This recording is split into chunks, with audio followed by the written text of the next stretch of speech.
Magandang hapon po ulit, umaga o gabi, kung anong oras nyo man ito pinapanood.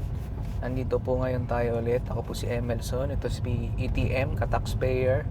At nandito na naman tayo sa ating panibagong episode ng, ang tawag na natin ay Tax Drive-Thru. Tax Drive-Thru. Magandang panahon po sa inyong lahat. Okay, so ang topic natin ngayong session na to ay tinatanong kasi tayo ng ilan na wala pa daw implementing rules and regulations o IRR sa maikling sabi, yung abatement application para sa mga micro taxpayers. So, may mga nagtatanong, nakausap din nila yung RDO, sinasabi, wala pa daw silang alam doon at maghintay ng Revenue Memorandum Circular. So, ano bang masasabi mo doon sa katanungan na yun, ETM? Okay, liwanagin muna natin yung sinasabi ng mga revenue officers. Wala pang implementing rules and regulation o IRR. Hindi ho totoo yun. Kasi ang revenue regulation ay isa pong IRR. So lahat ho ng susunod dyan ay hindi na ho IRR. Isa lang ho ang IRR, revenue regulation. So ibig sabihin, pwede na pong kayong mag-apply starting tomorrow.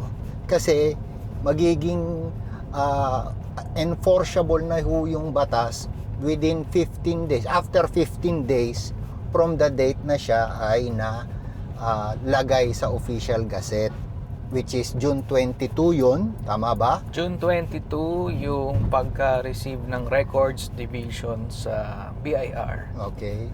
So magkakount tayo ng 15 days doon. So papatak siya ng July 8. So bukas pwede na kayo mag-apply. Mag-apply na kayo para hindi na kayo nai-stress. Oo, per year application.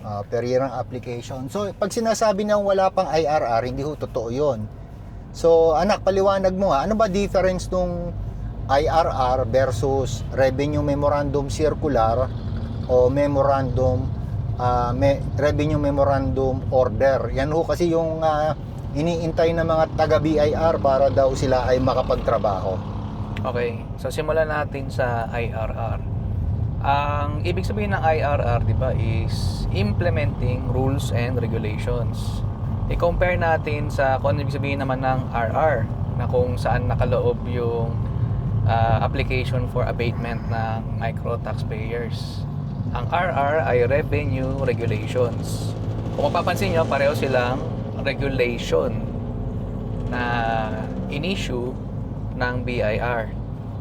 Ngayon, ang layunin ng IRR ay mag-implement ng bagong batas na hindi pa nasasaklaw ng tax code. Nakakapasa pa lamang. Yun yung tinatawag nating Republic Act.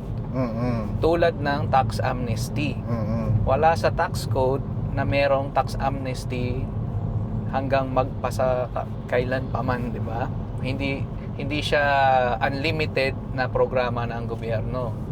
Nagkakaroon lang ng tax amnesty pag nagkakaroon ng legislation na pirmado ng ating presidente para ma-avail ng ating taxpayers. So, sa loob ng tax amnesty, example natin yun na, yung tax amnesty program, meron daw nabanggit na kailangan nating maghintay ng implementing rules and regulations para magkaroon ng linaw kung paano mag-a-avail at yung specific instructions ng BIR para makapag-avail yung mga taxpayers.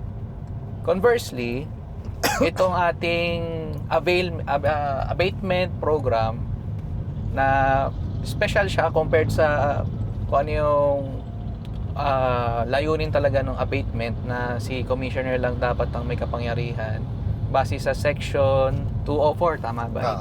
Section 204 ng NIRC na kayang pababain ni commissioner ang deficiency, interest, surcharge, o pwedeng pawalain, di ba? Base sa abatement kung i-approve ni commissioner. Ngayon, ito kasing programa natin ngayon na nakikita sa BIR, bumaba ito sa RDO level dahil sa programa ng availment ng abatement for micro taxpayers. Napakaganda na sinabi mo. So, sa madaling salita, matagal nang nag-e-exist yung abatement program. Pero nagkaroon ng panibagong mechanics na hanggang December 31, 2026 lamang. At sa RDO, pwede na siyang i-avail. Hindi na kailangan pumuntang national office para katokin si commissioner. Correct. Ang galing. So ngayon, hindi na kailangan ng rules and regulations, yung rules and regulations na nag-a-approve ng ganitong sistema. Yun, maliwanag yun. So, hindi nyo na kailangan ng IRR.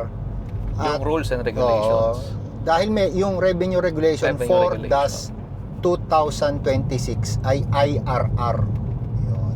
Yes, Yung, IRR. yung sinasabi ng mga BIR officials at saka mga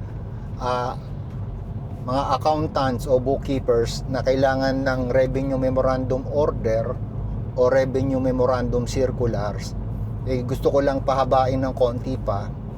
At yung Revenue Memorandum Order, ibig sabihin yung power at functions ni BIR Commissioner ay dine-delegate niya sa kanyang mga tauhan katulad ng RDO. Yun ho yung ibig sabihin ng Revenue Memorandum Order, Delegation of Power and Authority. Yun naman pong Revenue Memorandum Circular, ang ibig sabihin nun, ipinaliliwanag sa pinakadetalye, pinakamanipis na slice, halimbawa ng cheese o keso, yung isang bagay ina-apply sa specific na transaction. For example, open cases. Yan ho yung Revenue Memorandum Circular.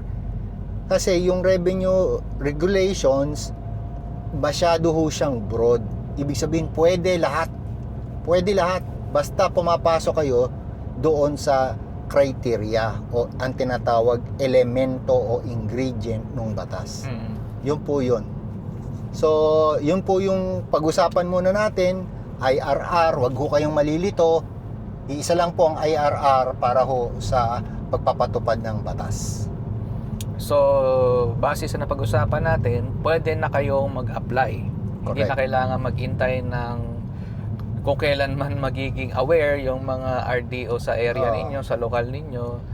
Karapatan nyo na pong makapag-apply ngayon pa lang. Actually, July 8. July 8 bukas po. July 8. So, i-ready nyo lang yung nararapat na requirements. Nakasulat na yan sa RR. Ihahanda yung pagbabayad, saan mag-a-apply, anong mga information ang kailangan. Pwede na mag-apply. Yun. At kailangan po ng formal rejection para malaman ninyo kung bakit kayo rejected. Correct. Dahil isa tong application, ang pwede lang gawin ng gobyerno ay i-accept at i-approve o i-deny. Yun lang. At ang denial po ay written in nature. Correct. So hanggang dito na muna tayo para hindi tayo maraming topic na nasasaklaw sa isang session. Abangan nyo po ulit at matagal pa naman to hanggang December 31, 2026 pa naman to. So Marami pa tayong pag-uusap. yes, marami pa kayo. Iniimbatahan natin siya. Maglalabas nga pala si Emelson ng app para dyan. So hindi nyo na kailangan ng maraming taong kinakausap. Yung app lang kaya nang gawin yung mga kailangan ninyo. Yung app na yun ay nakabase dun sa RR 4-2026. Pinasimple natin kung paano malalaman ni taxpayer na kasali siya dun sa programa. Yes, para hindi masayang yung oras nyo at pera nyo. Oo. So, hindi na natin kayo papaasahin na pwede pala kayo mag-apply. Yung pala, hindi naman pwede kasi hindi kayo micro taxpayer. So, doon pa lang masasala na at the same time, may gabay na rin po siya para kung anong kailangan gawin, kunin sa BIR, at kung anong kailangan ipasa. Okay. So, yun lang. So, with that, Maraming salamat po at huwag nyo kalimutan uli na panoorin ang Tax Drive-Thru. Tax Drive-Thru. See you. See you.